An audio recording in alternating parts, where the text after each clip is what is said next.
ভিডিওটি দেখে আপনিও অবাক হয়ে গেলেন তো? সবার প্রথম একটা কথাই মাথায় এলো, কোনো স্কুল অফিস ঘরে শিক্ষক শিক্ষিকারা এরকম উদ্দাম নাচ করছে, তাদের মাথা কি খারাপ হয়ে গেল?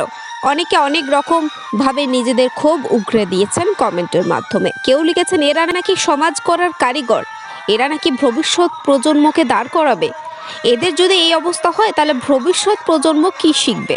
আবার অনেকেই লিখেছেন যে শিক্ষক মহাশয়দের কি বিনোদন করার কোনো অধিকার নেই, শিক্ষক মহাশয়রা একটু নাচ করলেই তাতে দোষ। আবার অনেকে বলছেন যে অবশ্যই শিক্ষক শিক্ষিকারা নিজেদের জীবন উপভোগ করতে পারেন, কিন্তু সেটা জায়গাটা কোথায় সেটাও কিন্তু অনেকটা নির্ভর করছে।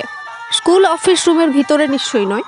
যদিও এই সব কথা ঊর্ধ্বে গিয়ে আপনাদের একটা বিষয় জানাবো যা আপনাদের ধ্যান ধারণা অনেকটাই স্বচ্ছ করবে। আসলে এটা কোনো স্কুলের অফিস রুম নয়, আর যারা নাচ করছে তারা কিন্তু কোনো শিক্ষক শিক্ষিকাও নয়। সূত্র মারফত জানা গিয়েছে এটা স্কুলের কোনো অফিস নয়, এটা উপজেলা প্রশাসনের উদ্যোগে সাংস্কৃতিক অনুষ্ঠানের পূর্ব প্রস্তুতির একটি ভিডিও, এবং রুমটি একটি লাইব্রেরি রুম। যারা এই নাচ করছেন তারা সবাই নাট্যশিল্পী। আর এরকম ভুয়ো খবর সোশ্যাল মিডিয়ায় আপলোড করা হচ্ছে শিক্ষক শিক্ষিকাদের নামে, যা অনেক শিক্ষক শিক্ষিকাই অপমানিত বোধ করেছেন।